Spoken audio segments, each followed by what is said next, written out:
અમે દાઉદીવાલા સમાજના લોકો દર વર્ષે અહીંયા અમે સરબતનું આયોજન કરીએ છીએ. કાળિયાધાર વાલમધામ એવું નામ આપવામાં આવ્યું છે. મને ગર્વ છે કે અમે વાલમધામમાં રહીએ છીએ.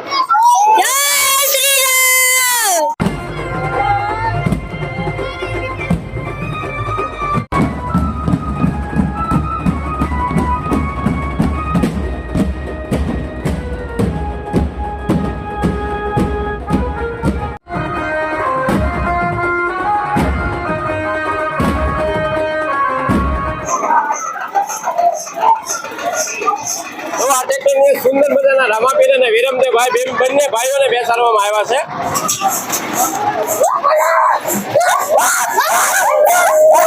સરસ મજાના વિષ્ણુ ભગવાન સાથે લક્ષ્મીજી અને સાથે નારદ મુનિ પણ બેસાડવામાં આવ્યા છે.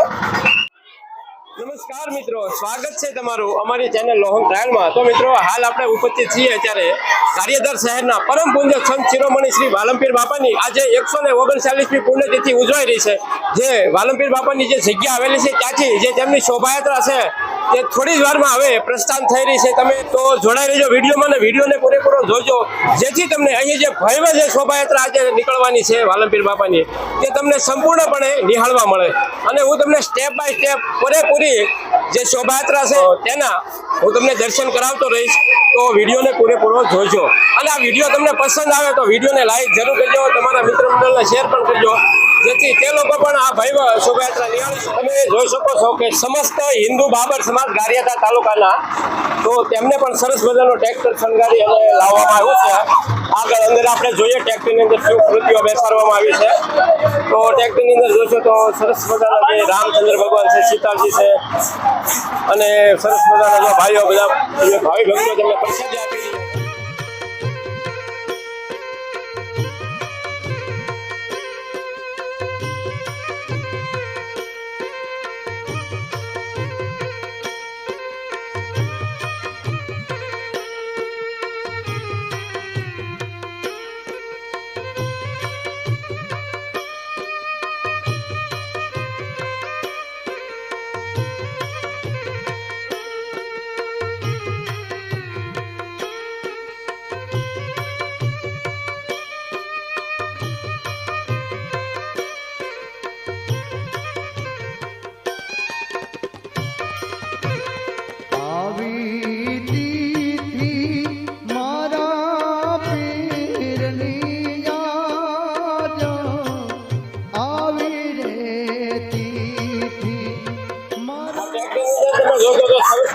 નાના વાંદર બનાવવામાં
મજાનો દાહોદી વોરા સમાજ દ્વારા એક પાઇનેપલ શરબતનો સ્ટોલ બનાવવામાં આવ્યો છે. તો આપણે તેની પાસેથી થોડી માહિતી લઈએ.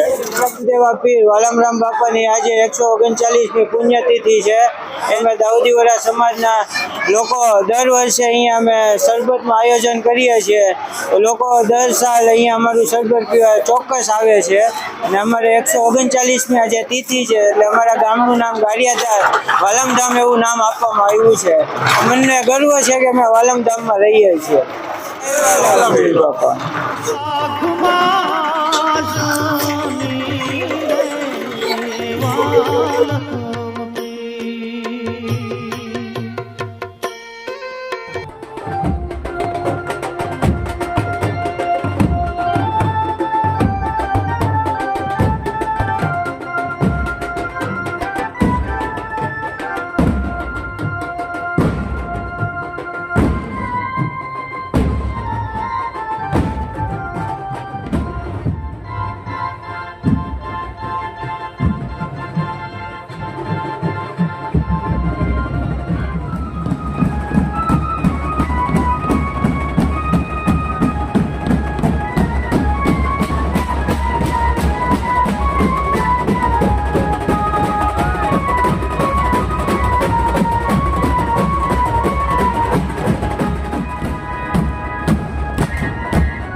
મિત્રો આજે ગારિયાધાર શહેરમાં પરમ પૂજ્ય સંત શિરોમણી શ્રી વાલમપીર બાપાની 139મી પુણ્યતિથિ નિમિત્તે જે ભવ્ય શોભાયાત્રા ગારિયાધારની અંદર જે શોભાયાત્રાનું આયોજન થયું હતું તેની અંદર હજારોની સંખ્યામાં જે લોકોએ શોભાયાત્રાની અંદર ભાગ લીધો હતો. તો આપણે સંપૂર્ણ શોભાયાત્રાના દર્શન કર્યા. તો કેવો લાગ્યો આ વિડીયો કોમેન્ટ કરીને જરૂર બતાવજો અને કોમેન્ટમાં તમારો અભિપ્રાય પણ આપજો. અને આ વિડીયો તમને પસંદ આવે તો વિડીયોને લાઈક જરૂર કરી દેજો, તમારા મિત્ર મંડળને શેર પણ કરી દેજો, જેથી તે લોકો પણ અહીં જે ભવ્ય શોભાયાત્રાનું આયોજન થયું હતું તે નિહાળી શકે.